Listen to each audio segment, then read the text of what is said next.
Arnie, do you know what boomer bends are? Big Kitty, do you know what boomer bends are? Frodo, do you know what boomer bends are? Have you ever heard of them?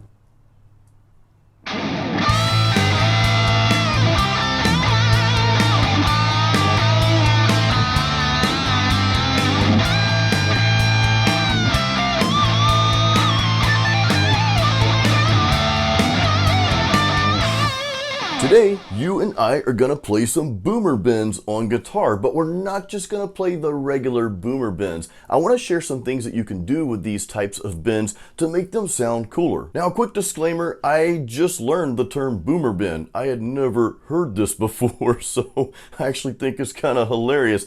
I'm gonna talk a little bit more about boomer bends and why I made this video here and why I think this video might be really important for you as a guitar player. We'll chat a little bit about that. That'll be a fun little guitar talk there. All right, guys, before we get started here, make sure you check the links in the description of this video after we go through the lesson here. I've got a link to a free practice guide if you don't have that yet. I also have links to my guitar courses there as well, so check those out after the video. The most typical boomer bend is probably this one right here.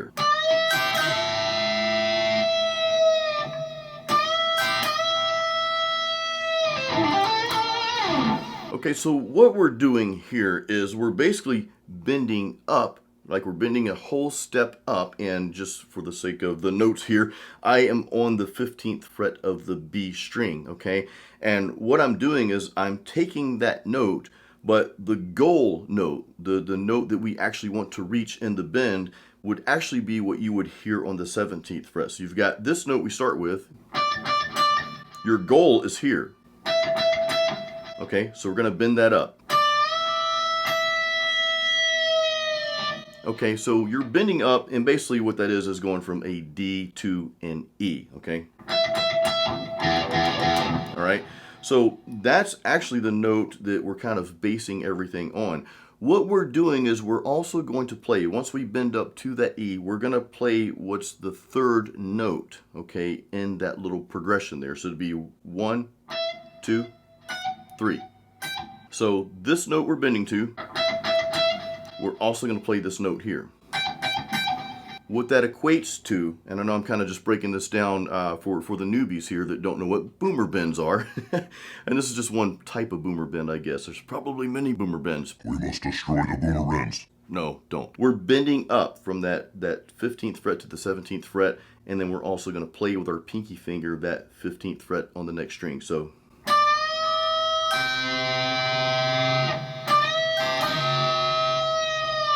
now, what I will say is be careful if you have a floating trem like I do here. I've got the Ibanez Floating Tremolo. What you're going to want to do is, and this is kind of a little extra tip here, you're going to want to sort of bend all of those notes up a little bit. Closely watch these fingers, these two fingers here. You'll see that I'm bending everything up a little bit. I'll share why.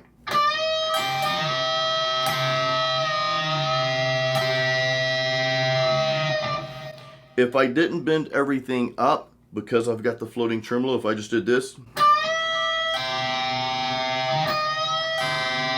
that probably didn't sound out of tune, but you can get out of tune by doing that if you don't bend all of them up. Because remember, whenever you bend a string, well, your tremolo is kind of floating here as well. So that next note that you play, if you just play the normal note, might be just a little off. So anyway, that's just a little trick, and it's something you have to kind of get used to. Okay, again, that was just a side note. Side note. That's one of the boomer bends. Now, how do we make that, I don't want to say sound cooler, because I think it sounds cool the way it is. It's fine. There's nothing wrong with it. But I want to show you just a couple of things that you can do with this note here. So listen to this.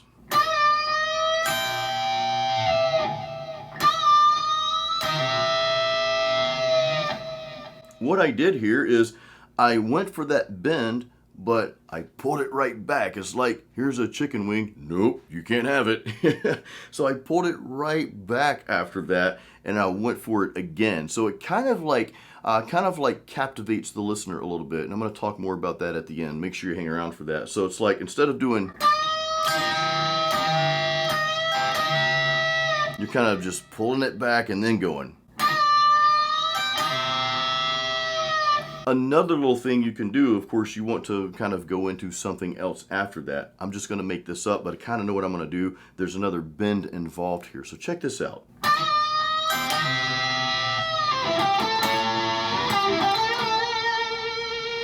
All I'm doing is just coming over to that G string.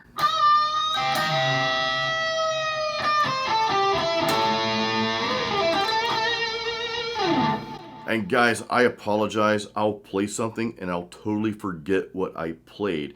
And I know I didn't play it the same way, but that's not the point. The point is what I'm doing after that is another boomer bend. And this is where you bend two strings at the same time. I think this fits into the boomer bend category as well.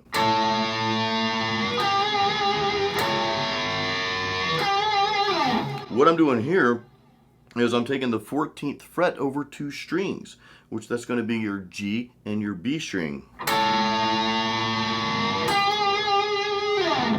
Now you could even end with those two strings on the 12th fret if you wanted to. Let's try that. Pretty cool. I mean, it's just like a really raw sound, you know. Really cool sound there. But yeah, it's pretty easy. It's just you're already kind of barring those two frets there, the 14th fret. And you can end on the one note on that 12th fret, or if you want to bar both frets there. Just a real gritty, like I'm gonna give you a little bite there kind of lick. So really cool. And again, you know, you can just do a regular bend,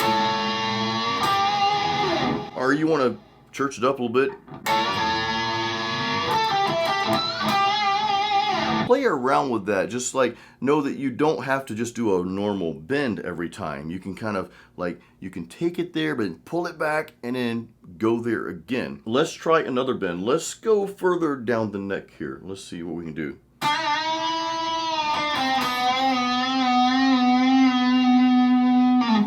Little bit different type of boomer bend, if I guess this is a boomer bend, I don't know, but I'm kind of starting out on the same. So we're on the G string, just a few notes here. This is like one of those things to where you can just take a few notes and make them sound beautiful. It doesn't take a lot of notes to play a good guitar solo or a great guitar solo, okay? I'm not against fast playing. I'm not against playing a lot of notes. You guys know that because I shred sometimes on here too, but we're not doing that today. This goes to show you that you can play a really cool solo without having to play all over the fretboard. You can just kind of simplify things sometimes, okay? So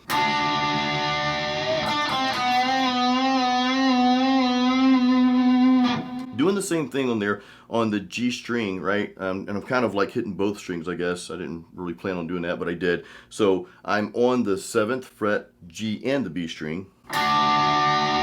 Same thing we did down here on the 14th fret.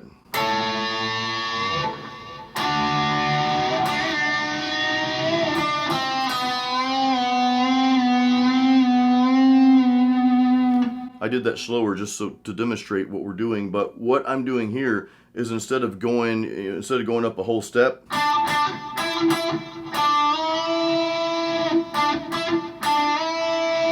we're only going a half step, okay, because of the progression that we're in here, the key that we're in. Half step. And we're kind of just milking it, man. It's got like that white snake feel to it.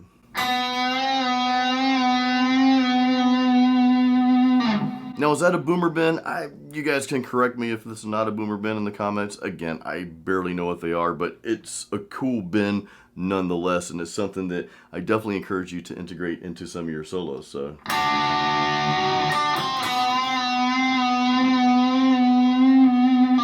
The trick to those is just finding whatever progression you're playing in. We're kind of in the key of E minor, I think, here for most of this. Sometimes you can fit these notes into other keys, whatever, but to simplify things, we're playing in the key of E minor. So I would find those notes, those half step notes.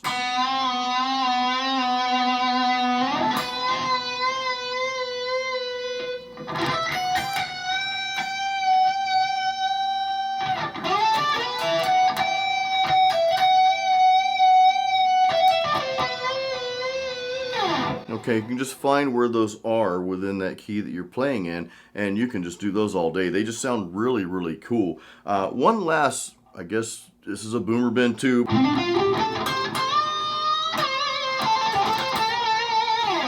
So that one's a little unique. If you notice, we're bending a little bit over that whole step mark there. We're bending up to that note, but we're pushing it a little bit further. And if you were to play that actual note that we're bending up to, well, you'll see, or hear rather, that it's not in the key. It's kind of out of key almost, but it's one of those things that can really give your solo that extra kick and that extra life. So here I am on the 17th fret of the G string.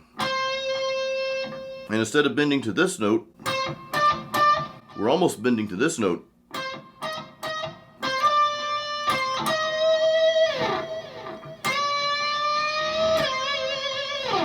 So it's a little stretch there, and you just gotta kind of put a little bit of finger muscle behind that one. And depending on if you have like heavier gauge strings or lighter strings, heavier gauge strings, it might be a little bit more difficult to play. I've got 9s on here. I use 9s on all my electric guitars in standard tuning. These are, I think, 9s through 42, the Elixir Nano Webs. But anyway, so it's a little bit easier for me to bend that.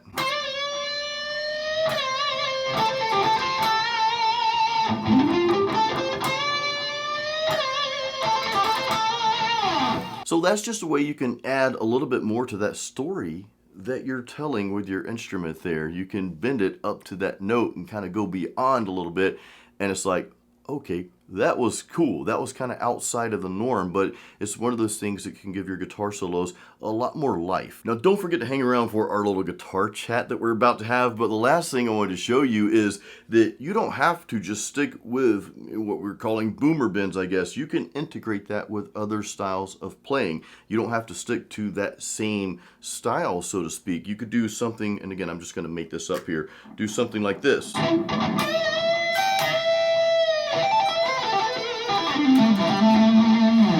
Okay, I have no clue what I just played, so I apologize. I played kind of freestyle, just kind of off a whim. Hey, I felt that, felt cool, so let's do it, that sort of thing. But anyway, you can integrate other techniques, and I did a little tapping type thing there.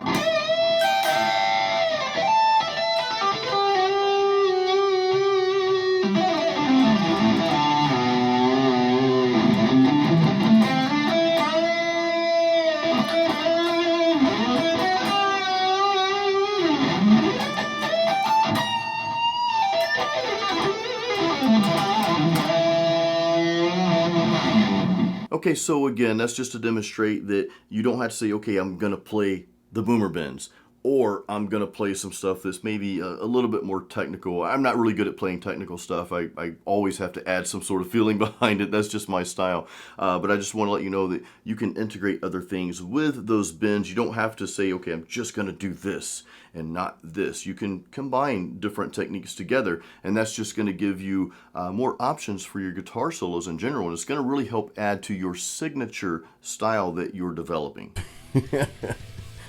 Boomer bends. It's hilarious, dude.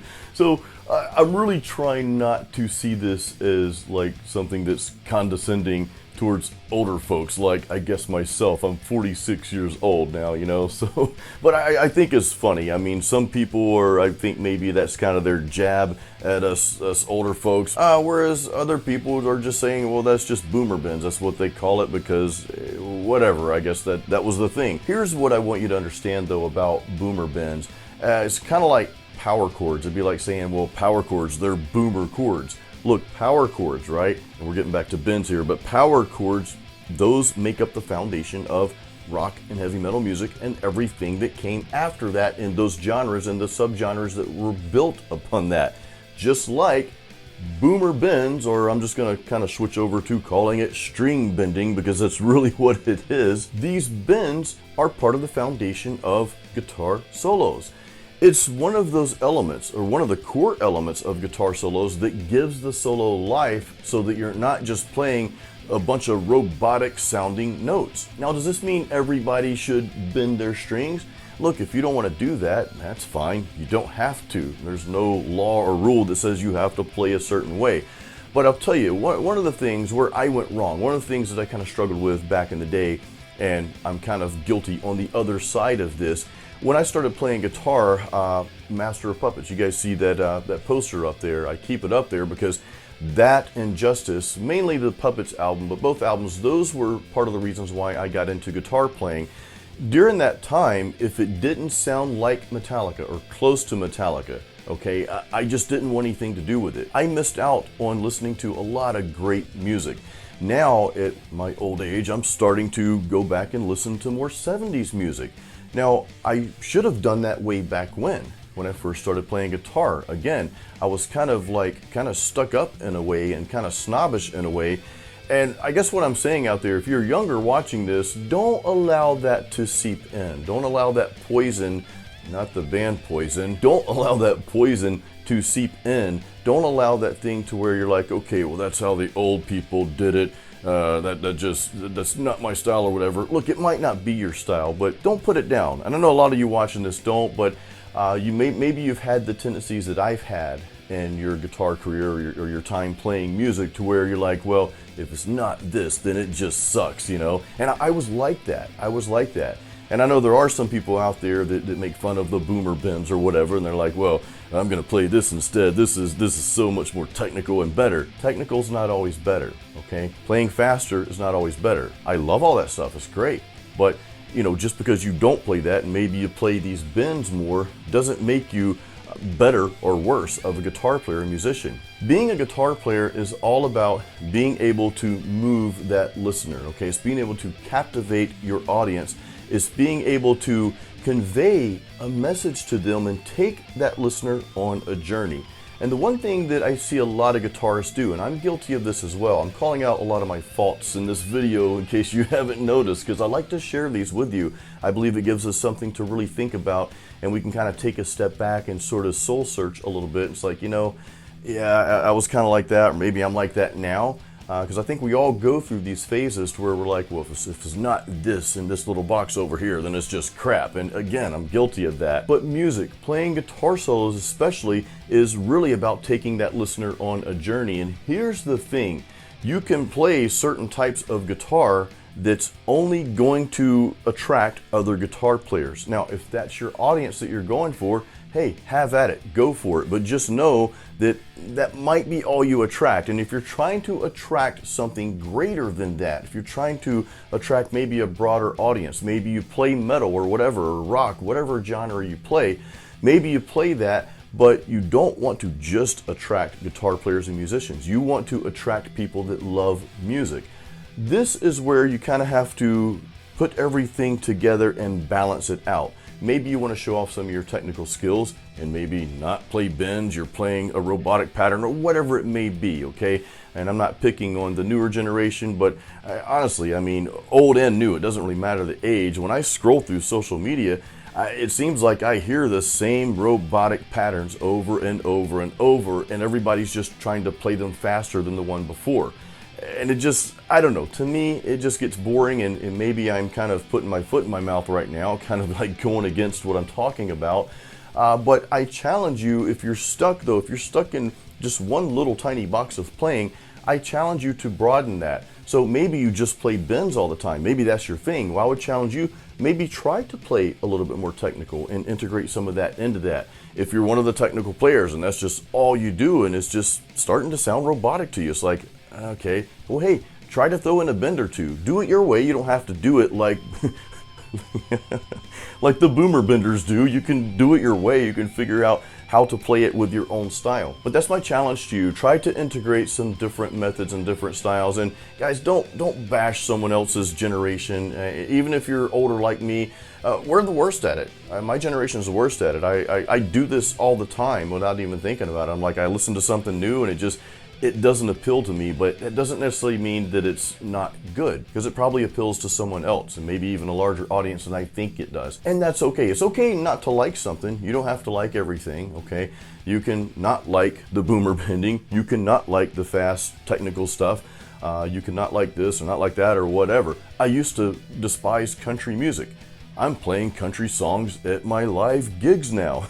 Imagine that. So I've really tried to broaden my horizon, expand a little bit, and I just wanted to share my thoughts with you on this, and what a better topic than boomer bends.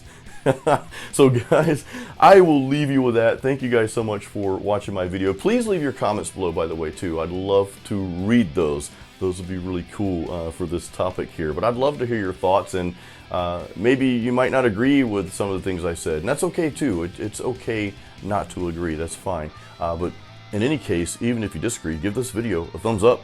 Make sure you're subscribed, and until the next video, guys, as always, keep it metal. I'll see you again soon.